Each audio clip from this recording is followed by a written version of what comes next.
पुणे शहरातील पारव्यांची वाढती संख्या आणि पारव्यांच्या विष्ठेपासून नागरिकांना होणाऱ्या आरोग्यविषयक त्रासाची दखल पुणे पालिकेने घेतलेली आहे। शहरातील ज्या भागामध्ये सर्रासपणे पारवे बसलेले असतात तिथून त्यांना हटवण्याची पालिकेने उपाययोजना सुरू केलेली आहे आणि धान्य टाकणाऱ्यांवर दंडात्मक कारवाई देखील सुरू केली आहे।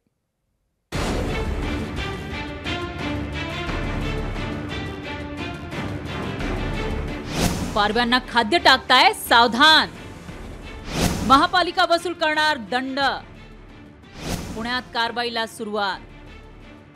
पुणे तिथे काय उणे या उक्तीप्रमाणे पुण्यात पारव्यांची संख्या ही मोठ्या प्रमाणात वाढतीये।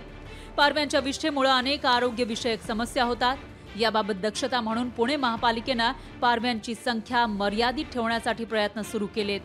पुण्यातील ज्या भागामध्ये पारवे बसतात तिथे महापालिकेने कर्मचारी नियुक्त केलेत। ते पारव्यांना हटवण्याचं काम करतायत। त्याचबरोबर भूतदया दाखवून पारव्यांना खाद्य देणाऱ्यांवर पुणे महापालिकेकडून दंडात्मक कारवाई केली जाणार आहे। पारव्यांना धान्य टाकायला येताना नागरिक लहान मुलांना सुद्धा घेऊन येतात, तर त्याची काळजी त्यांना घेण्याकरता आम्ही लावत आहोत। आणि समजा एखाद्या नागरिकांनी खूपच ऐकलं नाही तर आम्ही दंडात्मक कारवाई सुद्धा केलेली आहे, करत आहोत। आणि नागरिकांना आम्ही असं पुणे महानगरपालिकेतर्फे आवाहन करतोय की पारव्यांना कुठल्याही प्रकारचं तुम्ही धान्य काही टाकू नका, ज्याने आपल्याला होणारा आजार संपुष्टात येईल। पुण्यातील वारजे माळवाडी, नदीपात्र परिसर, अष्टभुजा घाट, नेने घाट परिसर, स्वारगेट परिसर, सारसबाग परिसरामध्ये कारवाई सुरू आहे। शेवटी पक्षी आहेत, त्यांना टाकलं नाही तर त्यांना देणारही कोण असाही प्रश्न आहे। पण टाकते ते जे आहे ते नदी किनारीच आहेत, त्याच्यामुळे जास्त त्याचं पाणी येले की ते सगळं वाहून जातं। मला नाही वाटत की इतकं, शेवटी त्यांनाही अधिकार आहे जगण्याचा, प्रत्येकाला जगण्याचा अधिकार आहे, तसं त्यांनाही मला वाटतं टाकावं। जे करतात ते सत्कार्यच करतात, वाईट कोणतं कार्य करतच नाहीत ते।